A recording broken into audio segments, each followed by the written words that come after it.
Hello, everyone. It's about 2 minutes before the actual start time. And just like we've been doing the past few weeks, we'll start about 2 minutes after the actual start time just to allow folks to get in, get settled in, and not miss too much in terms of the session today. Just also as a reminder, there is that questions box that is available to you in your control panel. Please feel free to post any questions that you may have at any point in time during the session, and we'll do our best to answer those questions as we go along during the session. If I can't get to them during the session, then I'll do my best to answer them after the session. All right, so again, we'll starting about 2 minutes after the start time. So about 3 minutes, we'll get started. Thank you.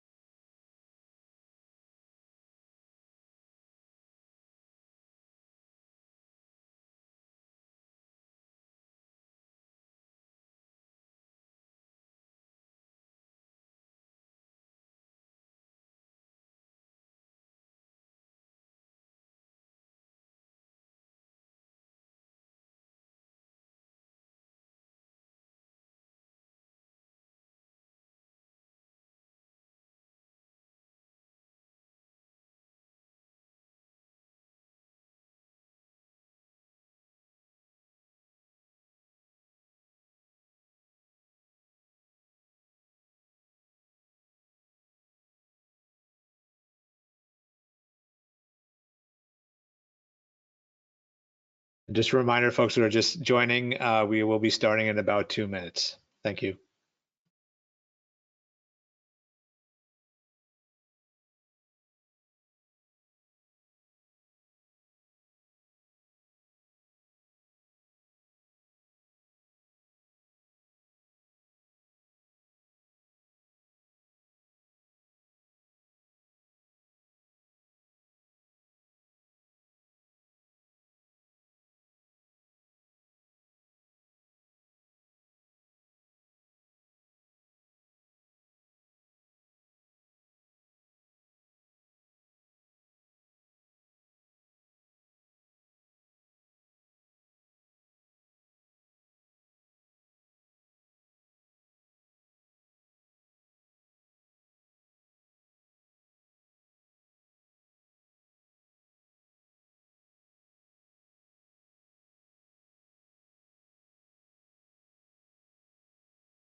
Hello, everyone, and welcome to week 4 of the DMARC Bootcamp. Again, my name is Shazad Mirza, and I'm the Director of Operations.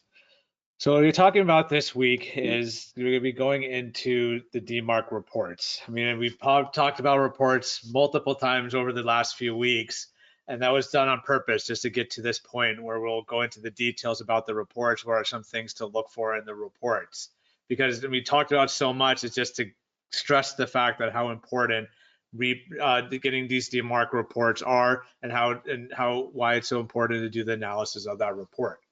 Right, because over the last few weeks, we broke apart DMARC, we broke apart SPF, we broke apart DKIM and the different parts to it, right? So we talked about those, so SPF and DKIM being the authentication portion of DMARC, right? We talked about the conformance, right, with the different levels of the DMARC policy at none, quarantine, and reject, right? But that important part of DMARC is going to be getting those reports and receiving those reports, because it's, again, those reports that are going to help you determine whether you're ready to move from none to an enforcement level of either quarantine and hopefully just try to get to straight up to reject. And that's why it's going to be important to do these reports and look at these reports. And that's why we're spending time to talk about the reports in a little bit more detail. Now, it's just as a reminder from last week, remember when you're creating the DMARC policy, you can put in V equals DMARC 1 semicolon P equals none, quarantine, or reject, but that's not going to turn on reporting, right? In order to have reporting enabled, you have to use the RUA tag, and you have to have at least the RUA tag, and then you should also consider using the RUF tag, right? Because those are the two that we're going to be focusing. The RUA tag is for aggregate reports, and the RUF tag is for forensic reports. And then remember, there's those optional tags that you can consider using, like the FO tag, the RF tag, and the RI tag. Those are all associated with the reporting aspect, right? Because the FO tag will only be used as long as you are using the RUF tag, right? The RF tag is for the format, right? So AFRF or IODEF. And then the reporting interval RI tag to define how often these reports get generated and what's the amount of information that's going to be in those reports, right? So remember, if you don't explicitly define these tags, it is going to revert to the default tags, right? The default value. So FO will be FO equals 0, RF will equal AFRF, and RI will equal 86,400 seconds. Right, so remember, that's all going to be in seconds for the RI tag. Right, so you don't have to define them. If you don't, it's going to have the default value when you're setting this up. Uh-oh.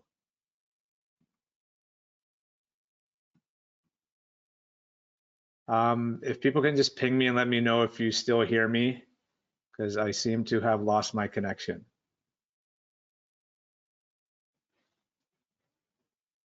All right, I apologize. For some reason, I got an error saying that I had lost my connection.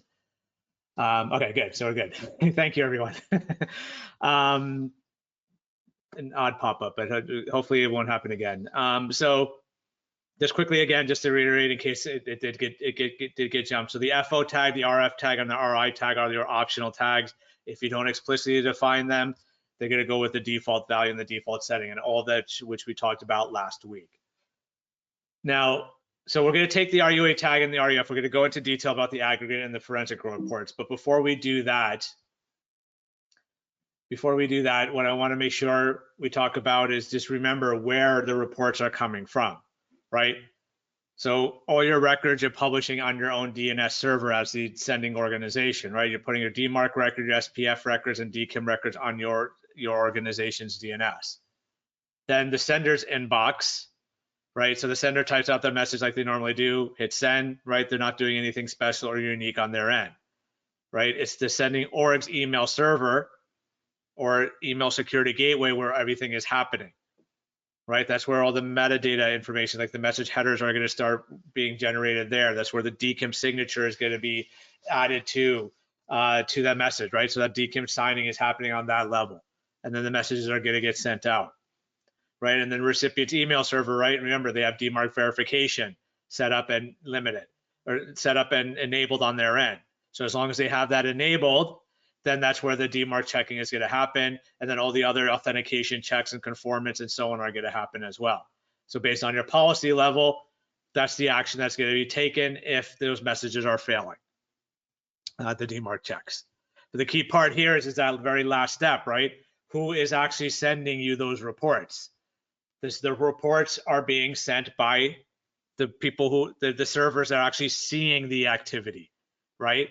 And that's the recipient side, right? So either the recipient email server or the recipient email security gateway, one of wherever the DMARC verification is enabled, that's where reports are going to come back from, right? Which makes sense, right? Because they're the ones who see what's going on. They see if their messages are going to be delivered. They're the ones who are doing the checks. So they can tell you if these checks are passing or failing or what's going on with the checks, right? And it's also going to be able to tell you where these messages are coming from, right? They're going to be the ones who are going to be able to tell you if these messages are coming from, because the report's going to probably say, okay, well, here are the IPs, but when you look at the report, you're going to look, okay, well, okay, these IPs look familiar, these are legitimate, but I don't recognize these other set of IPs. What are these? Right? Are these third parties that someone inside of your organization signed up without telling you? Or are these fraudulent systems that are sending you and pretending to be you? right? So that's the kind of thing that's you have to take into account when it happens when you with these reports. And the other key thing to understand is also, just because they have DMARC verification enabled doesn't mean you're necessarily going to get a report back from them. There are some vendors out there that do not send reports or any level of reports, right? And there are quite a few people who are actually pushing to get them to send those reports, because these reports are very important. And those reports help to determine the deliverability of a lot of these messages. All right. So as long as DMARC verification is enabled, you should get a report back from the receiving end. All right, so you should, not will, but should. So the two types of reports. So we mentioned these two types, right? We talked about the aggregate and the forensic reports, or the forensic are also known as failure reports. So let's go into detail about each one of these. So the first one, they're forensic or failure reports, right? This is when you enable the RUF tag in your policy, right? If you do not have the RUF tag with the email address after that, you're not going to get these reports, right? So that's first and foremost. And just to quickly, there's a question, is there a limit to the number of RUA and RUF tag? Yes, you can only have one RUA and one RUF tag.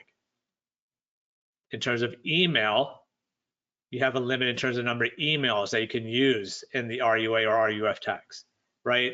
So it depends on a lot of systems.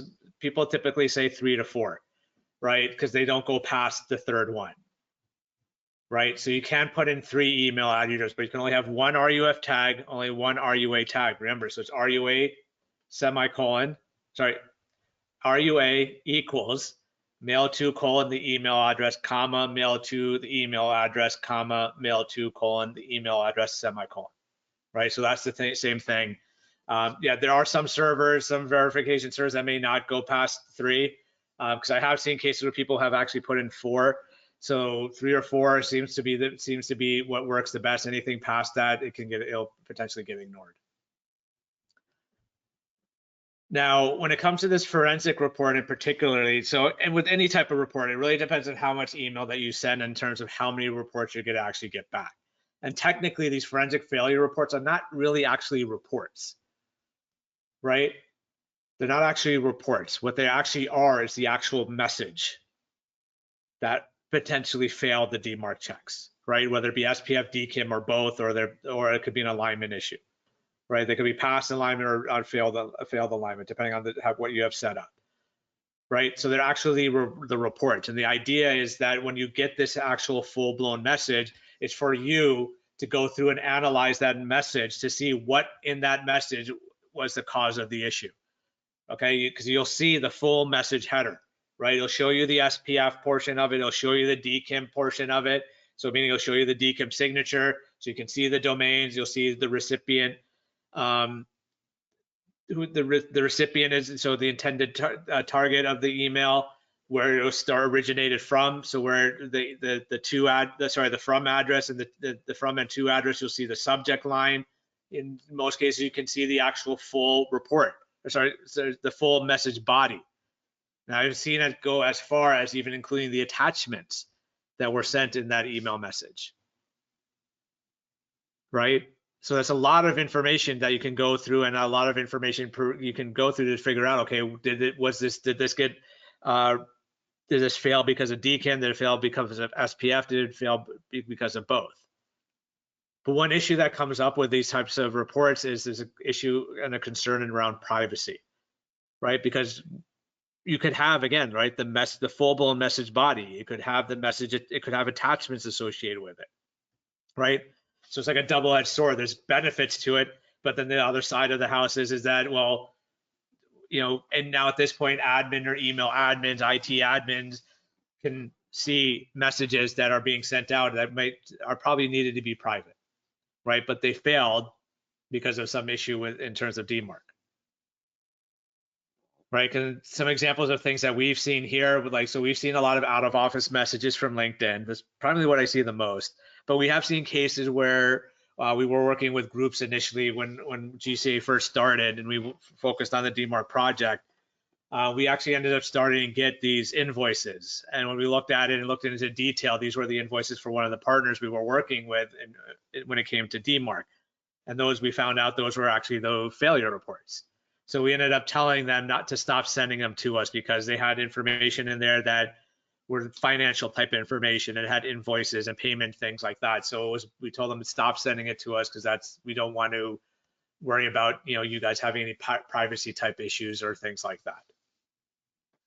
Right. So those are the kinds of things that's why privacy ends up being a concern. And that's why you don't see many of these types of reports, right? Because a lot of the big vendors like Google, Microsoft, Yahoo have decided not to send those because of that main issue, right? Because there could be conversations or it could be things going on, the right people, and it's not going to the right people, or you can't trust those people. There's a whole slew of things in terms of why they're concerned about sending those. They are looking into them. Again, though, they're looking and potentially thinking of different things they could do with this, because there's other issues that you deal with, right? With GDPR and all these other different privacy acts that are popping up in different locations around the world. So those are the kinds of things that people need to focus, are worried about.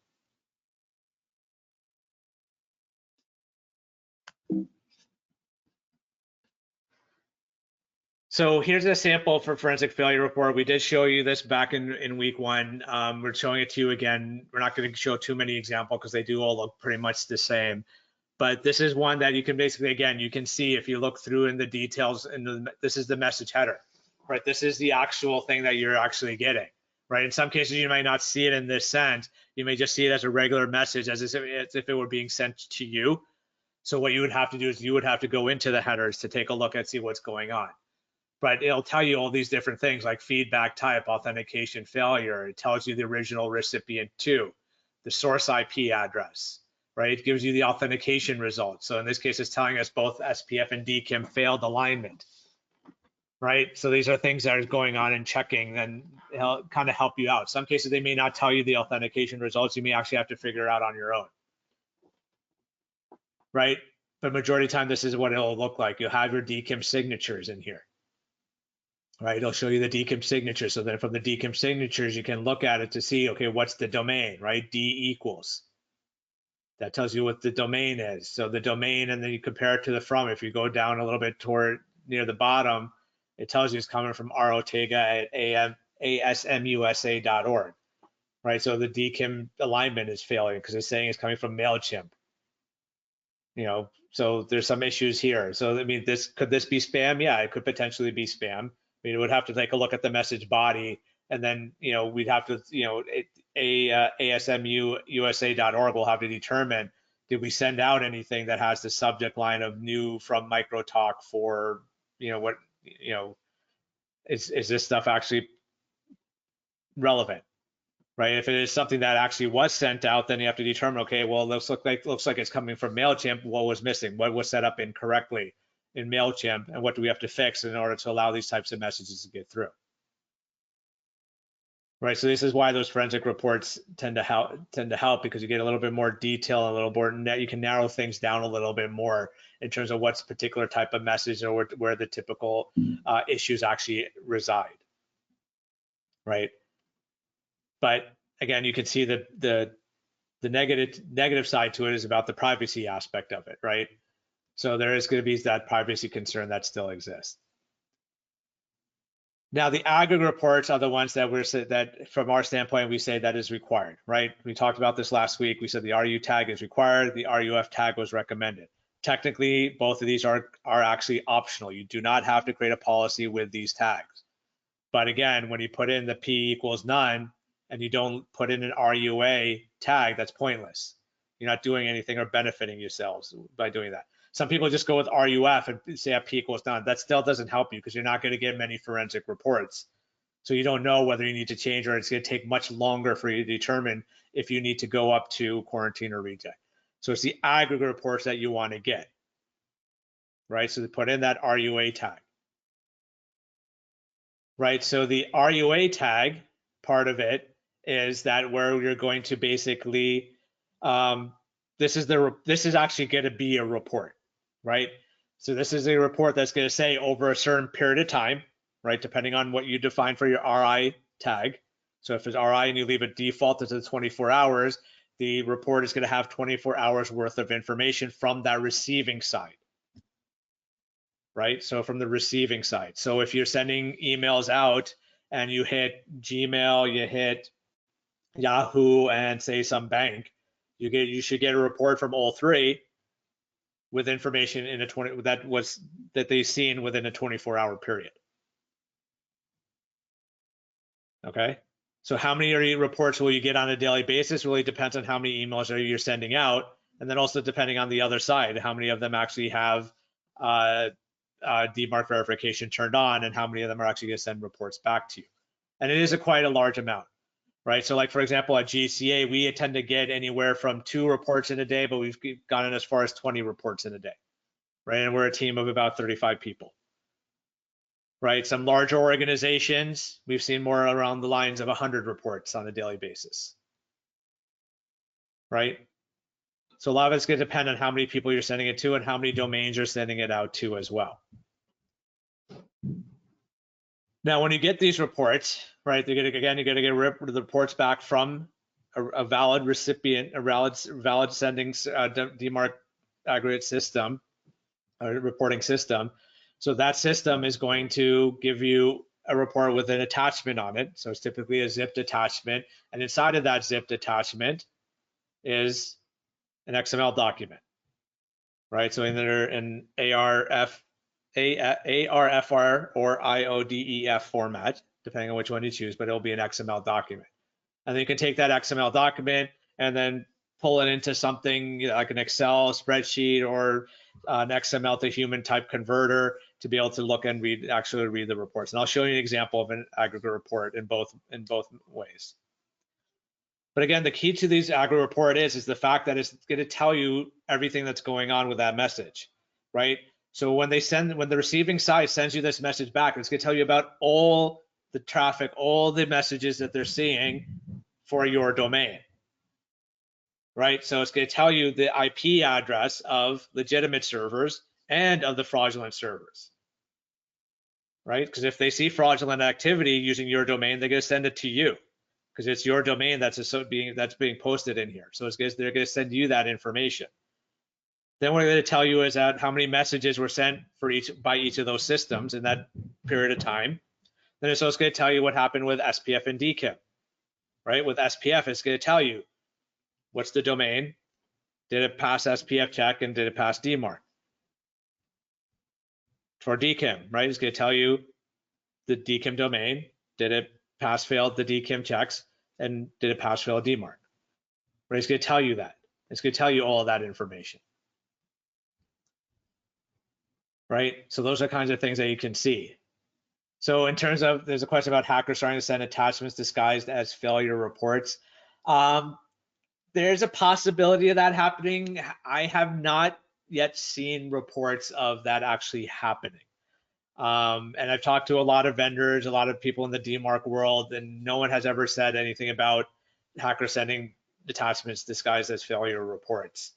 The most that we have seen is we've actually seen bad actors actually implement DMARC on their domains. And and then they send out emails so that the way it passes your DMARC verification. That we have seen. I've seen some cases of those. So that's something that could potentially happen. But what's the problem if an attacker does that? Well, they got to leave those DNS up and running for a period of time. So that could cause problems for them, right? So that's why you don't see too much of those. But there has been reports of that kind of activity. I've yet to hear reports about hackers sending attachments disguised as failure reports. Because again, when they come in, they're at the full-blown message. And you're like, when we received them, initially when I first started off with DMARC, I was expecting a report, but when I looked at these messages, like, why am I getting LinkedIn out of office messages in my DMARC account? It's because those were forensic reports. So you do have to be careful with those. So it doesn't mean that it can't happen. There's a potential that it could happen. But they're typically validated because they're coming from a DMARC. They should be coming from, if you have DMARC verification turned on for your own organization, The other side should have DMARC verification enabled with a DMARC policy, so you should be able to protect yourself in that situation. So now remember with the aggregate reports, like how you're protecting, how, all the information that you're getting in here, right? So like I said, you're getting valid IP address, so legitimate systems and fraudulent systems. But you can create an IT asset inventory from those legitimate systems, right? The other half of it is you could also find out those systems that people are using in your organization that you weren't aware of, right? They signed up for MailChimp or SurveyMonkey and they didn't tell you that they were using it. Right, so now you have more control over your email as well at this point. So not just anyone within the organization can sign up for these third parties. They now actually have to go through you when you go to the reject level and you work your way to the reject level. Right, and then think about the other sense too. Even if you get to P equals reject, should you stop getting these reports? That's really up to you. We still recommend that you should still get the reports. You may not look at them as often, but at least look at them once in a while and see, okay, is anyone spamming? And if you think about it, you could probably take those IP addresses of those fraudulent systems, you could probably do something with them, right? Maybe if you do a little bit of analysis, if you have time, you can find out like, this is actually a known bad IP and it's been reported for months, then you could potentially take that IP and maybe put it into a block list, right? So now you're protecting yourself in case something else happens or that IP address pops up in a different type of mechanism. Right? So those are things you can actually do. Those are things that you can make access to. So you can make these reports usable even if you go to quarantine or reject, right? So you don't have to remove the RUA tag and the RUF tag when you move to quarantine or reject. We still recommend leave it there. Let them come in for every 24 hours and just, look at them when you get a chance and when you get time to look at them. But the key thing is that with the aggregate reports, is not giving you that level of detailed information like the forensic report, right? So there's a question on that, right? The forensic report gives you the full message header. It tells you who sent it, where it was supposed to go to, right? The aggregate report will not tell you that level of detail. That's why there's no issue in terms of privacy when it comes to the aggregate reports. And that's why we say the aggregate reports are the ones you want. Aggregate reports are the ones you're going to use to help you figure out whether you're ready to go to quarantine or reject. Okay. So this is what a sample report looks like. This is what an aggregate report looks like. Again, we've shown you this before, so we're showing it to you again. It's an XML. This is the ARFR format that you're seeing here. This will we use at default at GCA. This is the one that we use default. I mean, you could read this, right? If you're a programmer or coder, this is not programming or code. But it might be easy for you to read or eyeball it. We don't recommend eyeballing it because this is just too much to try to read. A lot of people, what they tend to do is they tend to pull it into an XML document and try to separate it out that way. That's really up to you, but just don't open up the attachment. Don't open it up this way and try to eyeball it and try to read it. What you want to do is find a solution that's going to give it to a format similar to this, right? This is much easier to read. Nice, pretty columns. Right, easy to read to see what belongs to what instead of trying to separate it out. Because the way you're seeing it here, line by line. So in this here example here, this is just one line, I believe. This might be two. Yeah. Nope, this is just one line. Right, this is just one line that you're seeing. Right, so if we have multiple lines, imagine you're just going through again and again, line by line, and trying to separate out where does it start, where does it end. Whereas you can use a human readable format, it makes it much more easier to read and much more easier to see, right? And this is where you're seeing like, okay, this is the domain. So this is what's included in the report. This is the domain that's being used. This is the IP address that's sent using that domain name. So the PTR and country typically is not in the actual report. Depending on the provider, majority of the providers actually will provide you this and give you this information, right? They'll supply this information to you. But that's the pointer and the country are not in the reports. So that's something that's being done in the back end with these aggregate reporting services. Message count, that's in the report. So how many messages were sent by that particular IP, what policy level was applied, an override reason. So that's one thing to take note of is that the receiving side can override your DMARC policy if they choose to. Right, there are some vendors that do that, Microsoft being one. Microsoft will actually override your reject policy. They actually drop people's reject policy down to quarantine. right? Why they do that? Based on their documentation, they feel that most people will actually mess up their policy and mess up their SPF and DKIM, so they figured it's just better just to drop everyone down to quarantine. So that was their mentality behind it. But there are ways around. There's workarounds around that where you can enforce people's reject policy and use that. But otherwise, Microsoft, like Office 365, Hotmail, and so on, they by default drop it down to quarantine.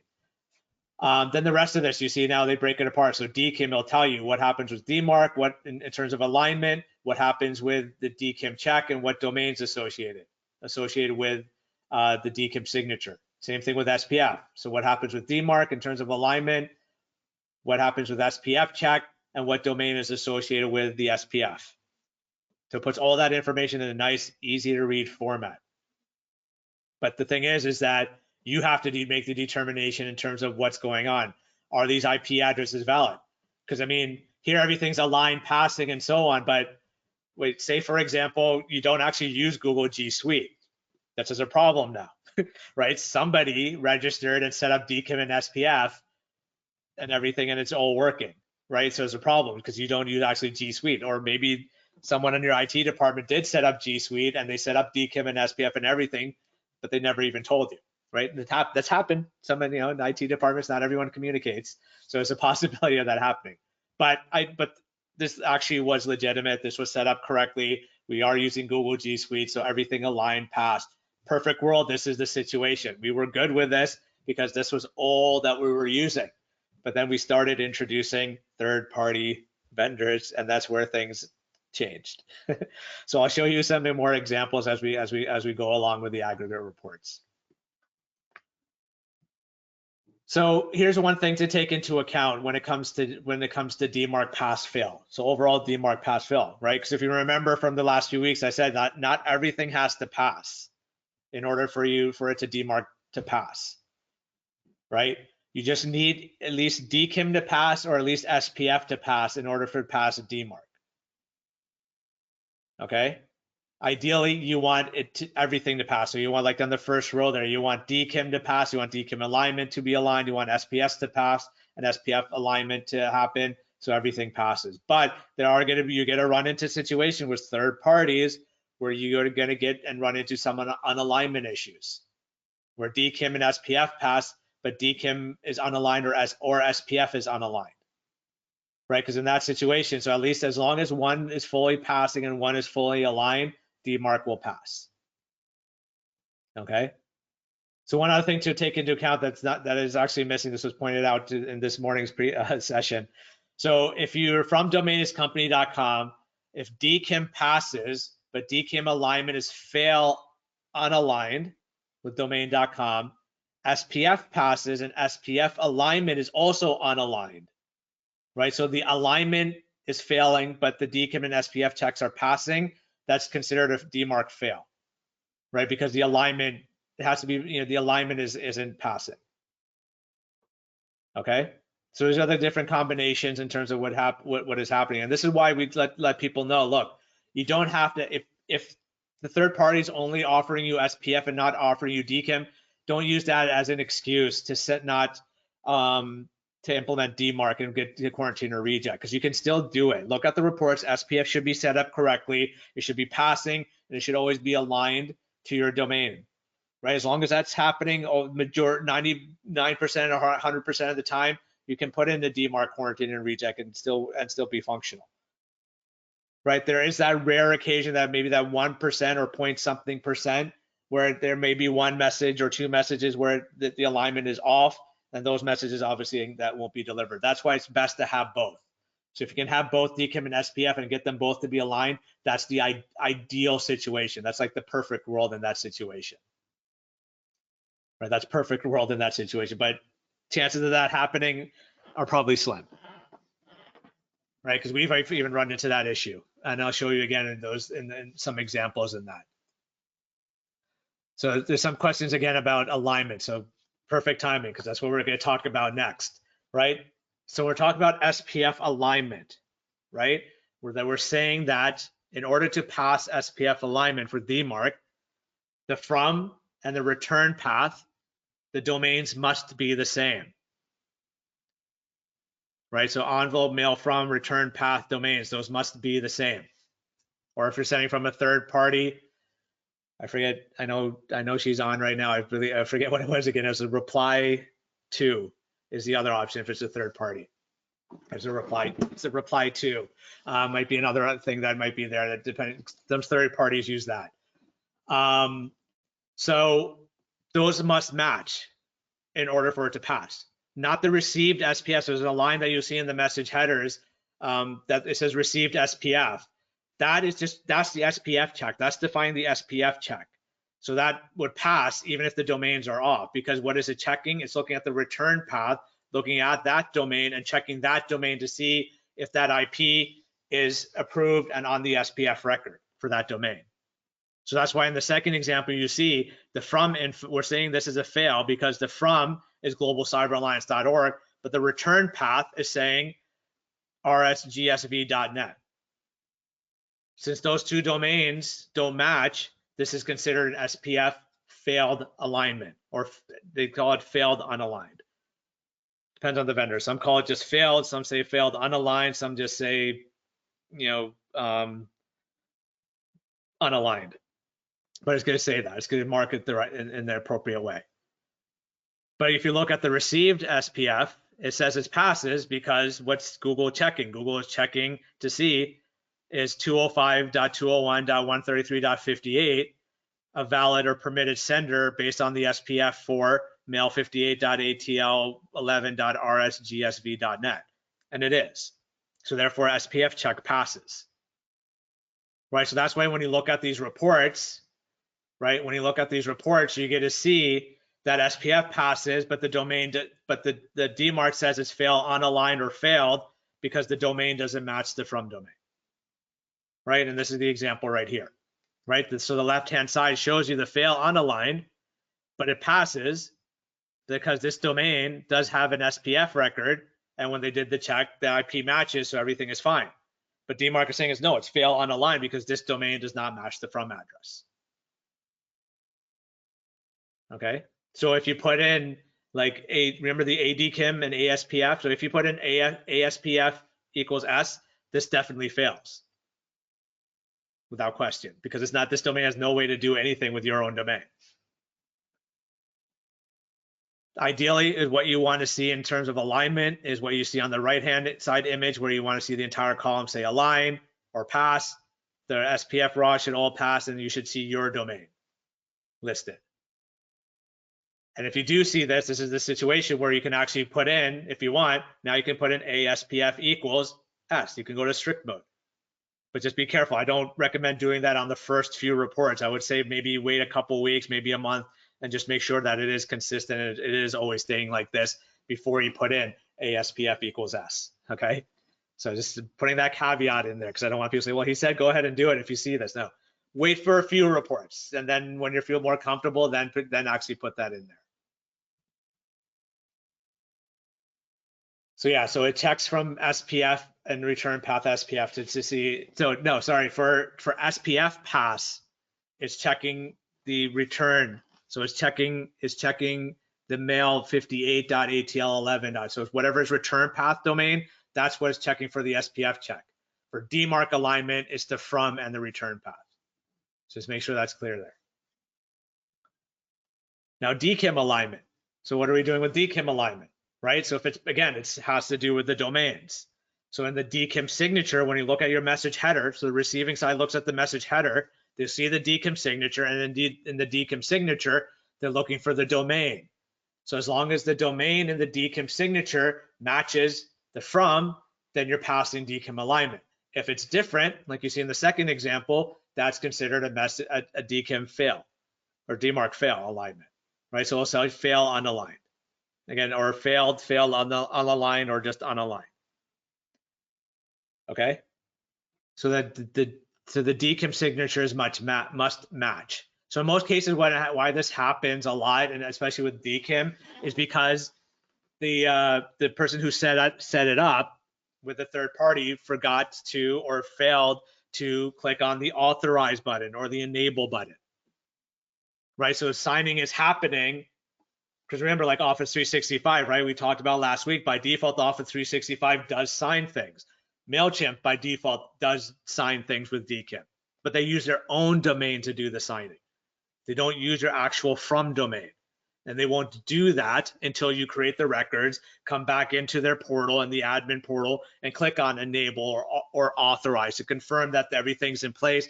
Once you do that, then they'll start using your domain name. Okay, so make sure with third parties, and I was repetitive about this last week as well, make sure with third parties, follow their instructions to the complete end, right? Don't just, create the DKIM, don't just put in the DKIM records and then be done with it. Check to see if there's additional steps. Do you have to go back and enable it? Do you have to go back and confirm it in the admin portal, right? And the majority of cases when it comes to third parties, yes, you need to do that. So again, here's an example of what you could potentially see when it comes to the DKIM reports. So this is just, I mixed them together because this is what we saw, and this was actually, this is an actual report. This is not doctored in any way. This is actually what happened to us when we did our very first DMARC bootcamp, and we were using MailChimp. It was an unfortunate circumstance because MailChimp is very reliable. They're highly reliable in terms of what they're sending out. Their SPF is not so much reliable, but their DKIM is very reliable. But it just happened to be where at that point in time, when we're sending out emails, that they happened to put up another server and they didn't get quite to the part of setting up the DKIM signature portion of it. So that's where we ended up getting messages that were failed on a line, and we were getting them with the signatures of the MailChimp servers. Right, so we ended up having a problem where messages weren't being sent because SPF was already failing, but then we had DKIM failing now. So therefore, a good majority of people who were part of the bootcamp were not getting messages. The only way to fix something like this in this situation was we had to get in touch with MailChimp and tell them, hey, look, there's something going on your end. And we also ended up reaching out to a few partners of ours and told them, hey, can you help us out and let MailChimp know? Because they looked at it and they say they contacted MailChimp, and that's how we found out that, yeah, they ended up putting up a new servers, and the DKIM signing wasn't being done right, but they fixed it relatively quickly. And things were back up and running appropriately. So a lot of these cases when you're going to do fixes and stuff like that, it's really, it could potentially be on the third party end, or it could be, like I said, you just forgot to enable it, or you're just going with the default signing and default situation. So here are some other examples of situations, things that you could potentially find, or other potential issues that could come up. A lot of the time I see, and it does end up being a DKIM issue, like, so, because when you're going in and putting in DKIM for the first time, this ends up being mainly with the folks that end up having control over the private key and public keys, right? So when you're creating your TXT records, right? I haven't seen this too much of the CNAME records because it's, you don't have too much control over it. But remember, when you were creating the DKIM text records, right, you can choose your key size. It could be 1024 or 2048, right? So when we first did this, I just went with 2048, saying, okay, we want to do 2048, let's go for it. So little did I know that the DNS provider that we were hosting, cloud service provider that we were using, didn't support 2048. So when I put in the record, right, and did everything, it said, okay, well, these are being signed, but we're not finding the right record in place. So therefore, so it found that there's a DKIM signature, but it couldn't match it to anything, so it failed, and DMARC itself obviously failed at this point. But SPF was fine because we had our SPF correctly set up for using Google G Suite. So what we ended up having to do, we contacted the hosting provider and said, hey, this is the record I'm trying to implement. It doesn't seem to be going in the right way. What do I need to do? They said, well, give us the full record. We gave them the full record. They put it in. We tried again, and then we ended up getting what you see in the next line, where you got the fail and the raw was perm error. So they said, okay, well, it looks like part of this matches, but it's not fully there, so we're not exactly sure. So what ended up happening was that the service provider didn't put in the full record. They only put in parts of it. So they only put part of the public key in there. So we had an issue. Told them, like, no, this was the full key. You got to go from beginning all the way to the end. We can't have it like be partial. It has to be complete. So they fixed it, rectified it, and then everything was passing at that point.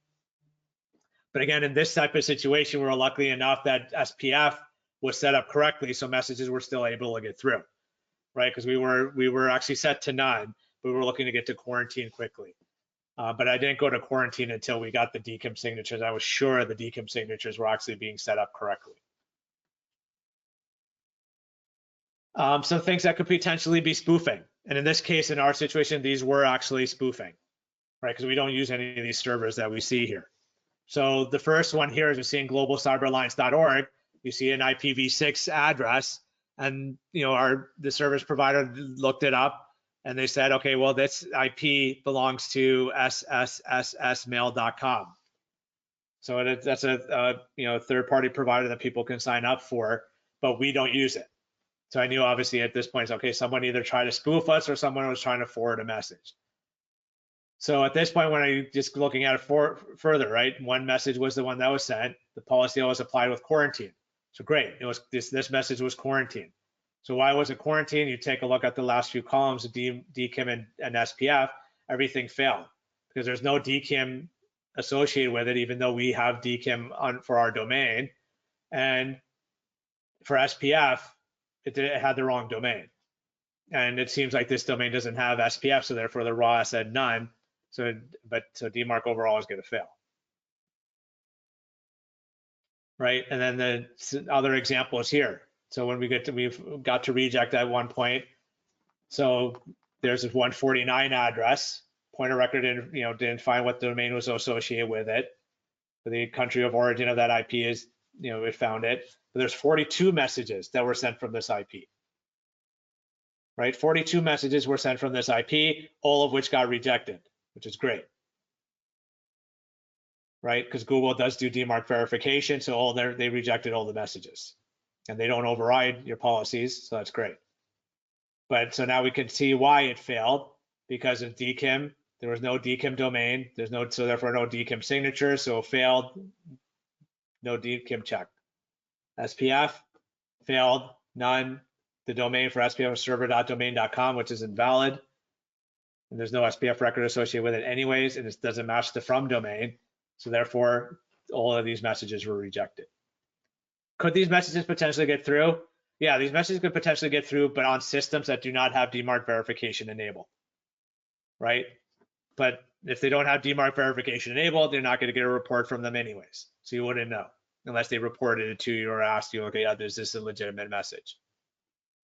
Right, the second one here is also a rejected message, there's only one, but look at what they're trying to do. Now they're actually trying to use a DKIM key or DKIM signature, and they had one, and it says abo.globalcyberalliance.org.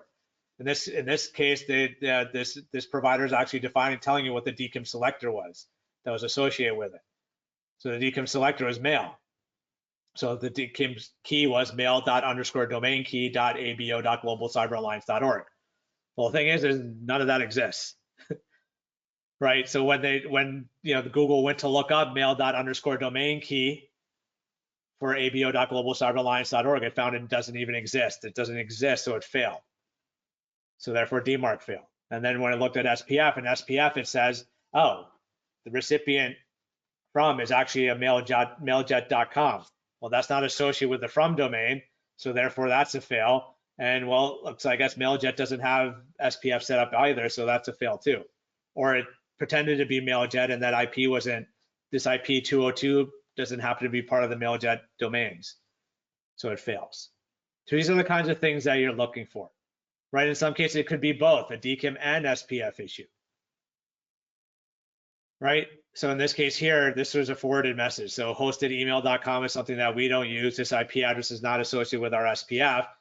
But it says forwarded.b, so most likely a forwarded, somebody from this domain was forwarding our email, but that email got quarantined because the forwarding wasn't done appropriately, right? Because the DKIM signature is wrong, right? It's not globalcyberalliance.org, so even though it passed the checks, because this is technically GApps.smtp.com is technically a valid server, it's a Google system, I believe it's for calendaring, but it failed unaligned because this domain doesn't match the from domain, right? But the SPF, you see the domain's right, but it was a soft fail. So it was marked for a failure, right? So it's a tilde all. We had tilde all at the time.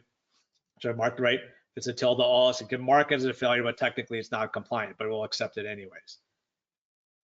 Right, and most likely tilde all because this IP address was not part of the SPF. It's probably, it wasn't even probably the part of the Google's IP address range for their SPF records. So it failed. So that therefore the message ended up being quarantined. So this is the problem with when it comes to like forwarding messages and forwarding things like that. So these are just some examples. There's many more and things that could potentially happen. If you have a mail reporting system set up and you're not getting the help that you need from the customer service, I mean, which should not be the case.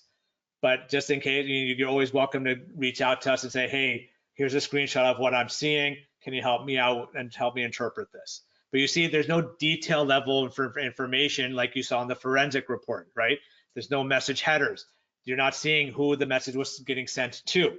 You can find out what domain because the reporter is telling you what domain, right? Because the reports are going to come from a specific domain, right?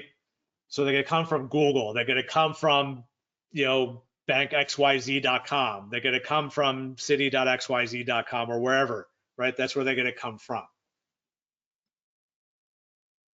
So people are asking us a lot of questions about, what are some that we do. We don't have one that we recommend. GCA, we're vendor agnostic, but these are some services providers that are out there that you could use.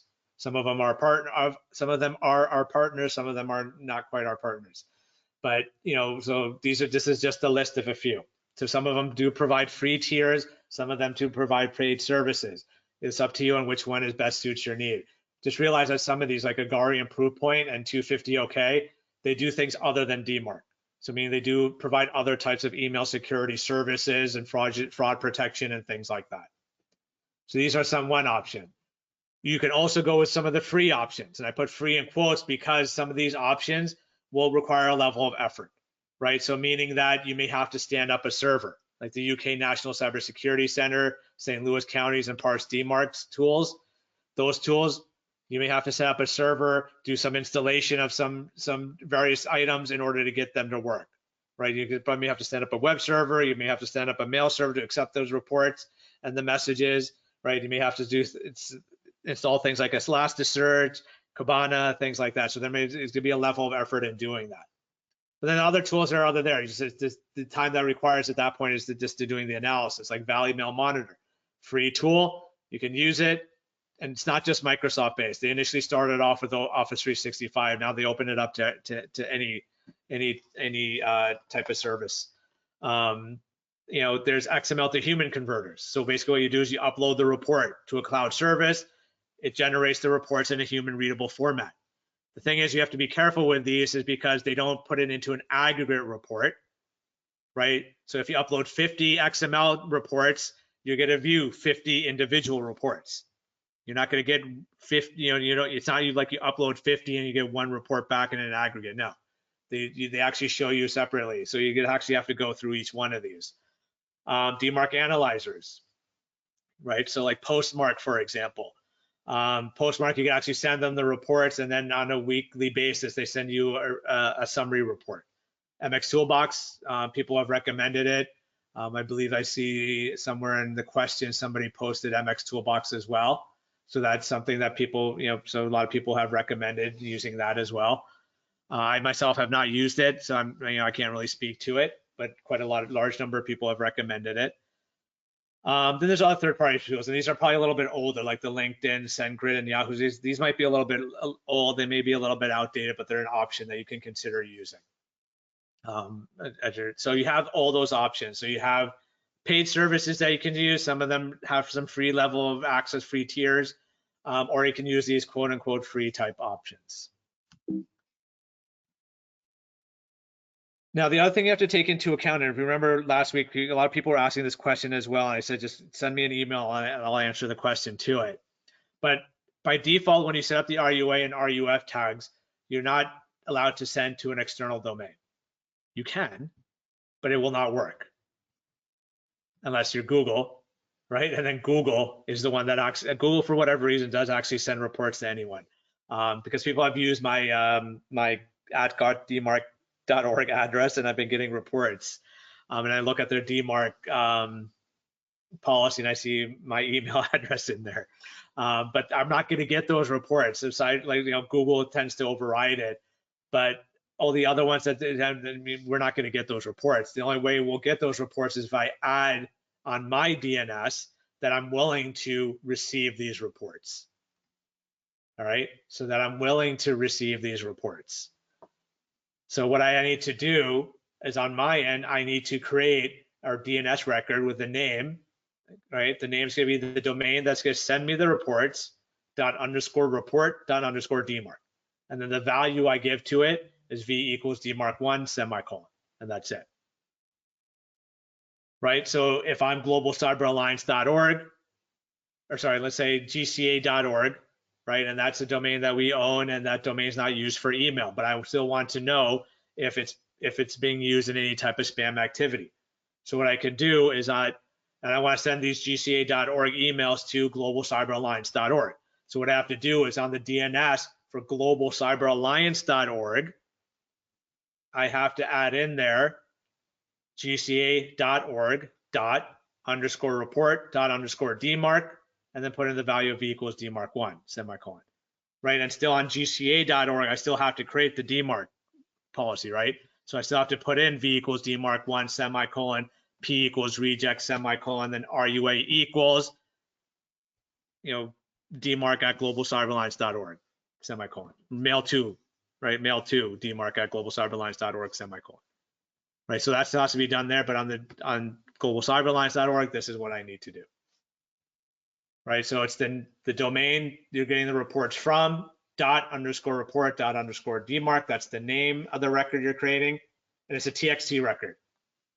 I did not put that in there. So yeah, it's a TXT record, just like DMARC, right? The DMARC policy you create, that's a TXT record. It's the same case here. It's a TXT record that you're creating. All right, so those are the kinds of things that you're looking at and you're looking to do here. Now, the other thing to take into account, again, we talked about privacy, right? And we added this in here just because, I mean, I know, we have people who are concerned about things like GDPR. Like if you're a business, you're doing work with GDPR, you may be doing things with the California Privacy Act and so on, or different privacy regulations and laws, depending on where you're from. So, and a lot of concerns we saw initially in the beginning when GDPR first came out, and that, DMARC reports go against GDPR. That's not true. That's actually not the case. I mean, the forensic reports, yes, there's a possibility that I can do that, and that's why a lot of the vendors don't send those forensic reports. That's why a lot of people have stopped sending those forensic reports, right? Because of that privacy concern. So based on that, they've decided just, okay, well, you know what, we'll just not send it, so that way you're following the GDPR or any other privacy issues. But there are discussions about the failure reports. So like the one discussion is should they be redacted? Maybe there's certain parts of it, right? When you looked at it, there's parts of it that could be of use, like the DKIM signature, right? But parts that are not of use, does it really matter what the message body is or the attachments are? That kind of stuff could potentially get redacted, right? Those kinds of things, it might get, it can happen, or maybe even who the recipient is, who you're sending to, maybe that gets redacted. But those are things they're discussing, so that way they can make the RUF valid again, and people to start using them again. But also realize where you're sending them to, right? Right. Don't send them to third parties if you don't trust those third parties. Leave them to yourselves, right? Just send them to yourselves. Send them to someone internally to your organization, right? Right, because they have to follow your policies and guidelines, and hopefully your policy and guidelines say that anything that's company related stays to the company. You're not to go out and talk about it, right? So just send it to yourselves. And what some people will do is, like with the RUF reports, a lot of the vendors like the Agaris, Valley Mail, and so on, they say don't send us the RUF reports just for that reason. They'll tell you keep the RUF to yourself, send it to your own internal email, but send us the aggregate reports, because the aggregate reports, there's not much privacy concerns or privacy issues in that situation. Right. So that's just some of the things you have to take into account in terms of privacy. So what's next? So if you haven't already set up your DMARC policy, obviously you need to set that up, but then you obviously need to go review those reports.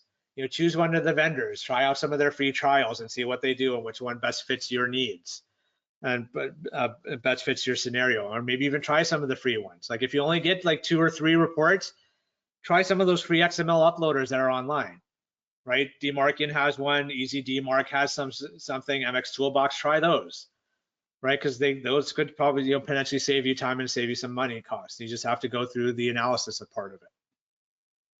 Right, but if you're getting like hundreds of reports on a daily basis, I would recommend going with one of the paid services, because trying to go through those free tools, not worth it. Unless you can set up your own server and set up something like Parse DMARC or ElastiMark, which is the St. Louis County tool. If you can do something like that, then go for that.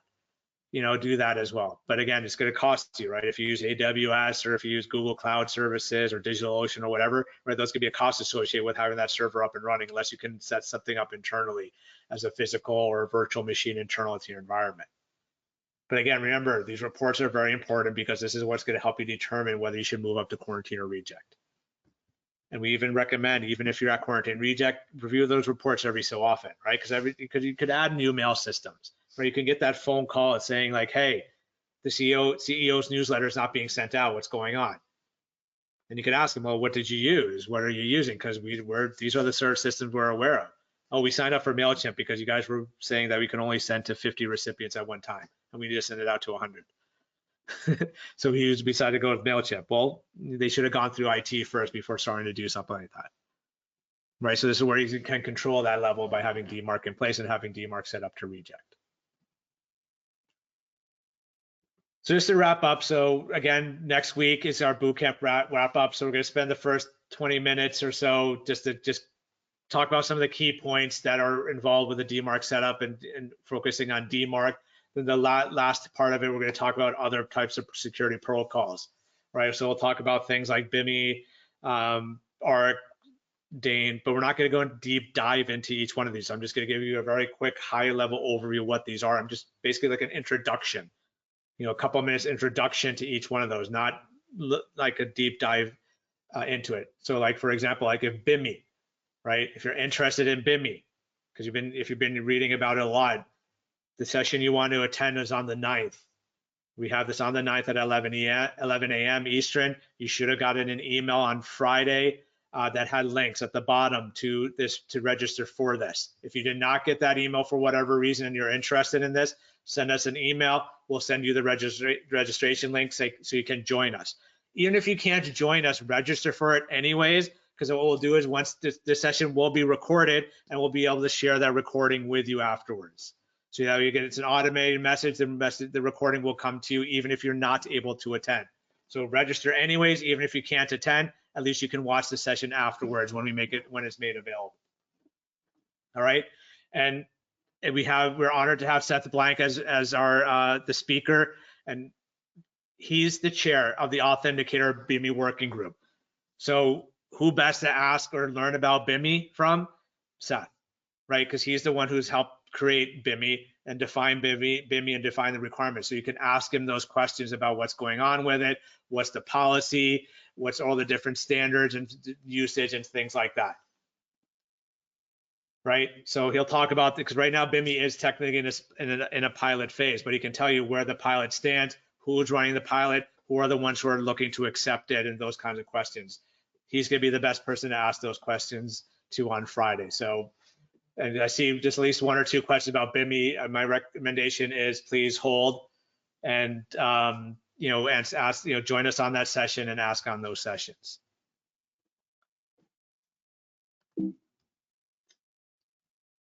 All right, so we're at the 2-minute mark afterwards. So we started 2 minutes late. We're going a little bit we'll go 2 minutes a little bit over. I am going to go over a little bit because there are still some questions. Can't seem to stay within the 1 hour, but that's all right. I mean, I'm willing to stay and answer any the questions that are still up here. So, but again, here's some additional resources, right? You should know most of these by now at this point with the bootcamp resources, especially. That's where we're going to post everything up. And that's where all the slide decks and everything are posted. Community forum, you can ask any questions that you have in case we don't get to them or unless you email us directly. So if you can't stay any longer, I thank you for joining. Like I said, I am going to answer some of the questions that are still there, that are still up here. So, but if you have to leave, thank you for attending. We'll see you next week. Remember, you have to go through week 5, attend the full week 5 session in order to get your certificate, right? You have to have attended at 1 hour or at least 1 hour of all these sessions to get in order to get the certificate. All right, so let me go back and look at some of the questions. So yeah, one person said, so I turned on Aggregate Reports and got thousands of emails. Is this normal? I turned them off immediately. Yeah, that's very possible. I mean, it depends on how these messages are being sent and how many people messages you're sending out to people. This is why we recommend use the generic accounts. That way your personal email account doesn't get inundated with them. Use a generic account, let the reports go in there, let them sit there. And this is why a lot of people will use the vendors, because then they'll send the reports to the vendors, and then the vendors will give you that nice aggregate view of everything instead of having to look at each individual report. So what do these sites do with the RUF private data? So yeah, so that, like I said, there's a lot of those DMARC vendors, they don't actually accept RUA reports. Even if you do set it up to send it to them, they reject those. They don't do anything with them. They just get rid of them and delete them. So it's again, it's also recommended don't send the RUF reports to them. Keep them to yourselves. Keep them internally. I mean, as it is, you're probably not going to see too many of these things. Is there any certification on these things? So in terms of the DMARC reports and things like that. So typically the way it works is that you have DMARC verification. So these reports and the email addresses they're coming from are going to fall within the DMARC verification, DMARC policy aspect. So that's where you're going to have to protect yourselves. So anyone who has DMARC verification should have a DMARC policy of quarantine or reject already in place, right? So otherwise, they're most likely not going to get reports. If they're sending you reports and they don't have DMARC in place, there's a problem on that end. But they're going to make sure once they get up to quarantine reject, you're protected at that point. So there's no need for that certification aspect of it. Which domain should come after the ._DMARC from the previous slide? So this is this slide right here. Right, so after the ._, that should be your fully qualified domain name. But again, remember with DNS, depending on which type of DNS system you're using, you don't have to append your DNS, your name afterwards, right? So if you look at the example, so gotdmarc.com, that's the reporting domain. That's where the domain that I'm getting the reports from. ._report, ._DMARC, .gotdmarc.org. So that's my domain, gotdmarc.org. But DNS, you don't have to add that in, right? So like Windows, you don't have to add your ending domain. Cloud DNS service providers, you don't have to add your domains. Linux, depending on where you put it, right? If you're before or after that $ origin line, depends on where you put it.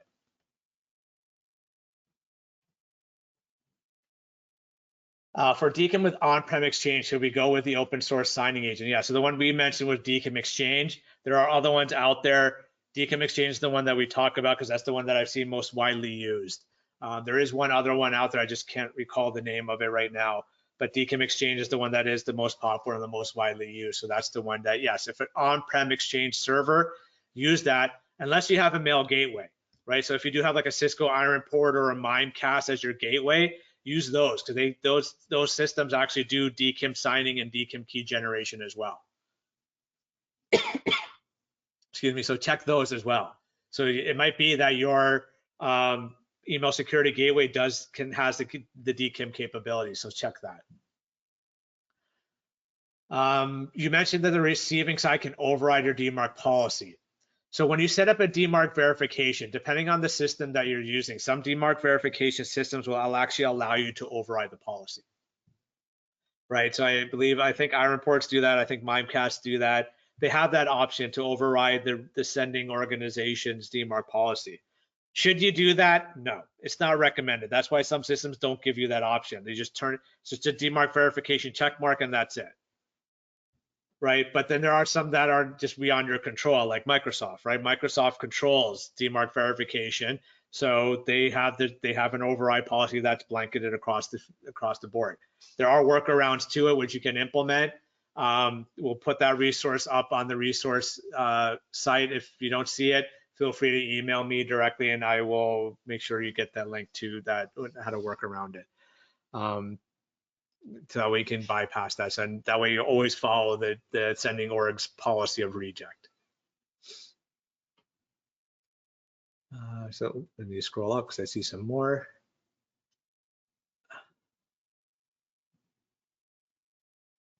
Does having the SPF, DKIM, and DMARC cut down need of any phishing solutions? No, it doesn't. SPF, DKIM, and DMARC is your layer that's going to prevent direct domain spoofing. You still need the other phishing solutions, because the other phishing solutions are going to help you with the other issues, right? It's going to help you with those lookalike domains, right? It's going to help you with those Yahoo and Hotmail domains and things like that. All right, so those are the things. So you still need to have those other phishing solutions in place. Don't just rely on SPF, DKIM, and DMARC.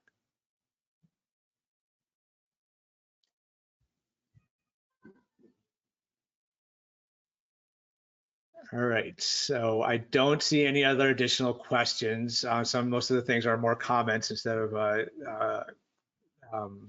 questions. So again, thank you everyone for joining. Remember, we do have one last session next week. You do need to attend the session in order to get the certificate to, so the full session, 1 hour, right? In order to get it. So if you've attended all 4 sessions, so today's and all the past sessions for the full length of time, and you've completed the 5th one, you'll get the additional credit.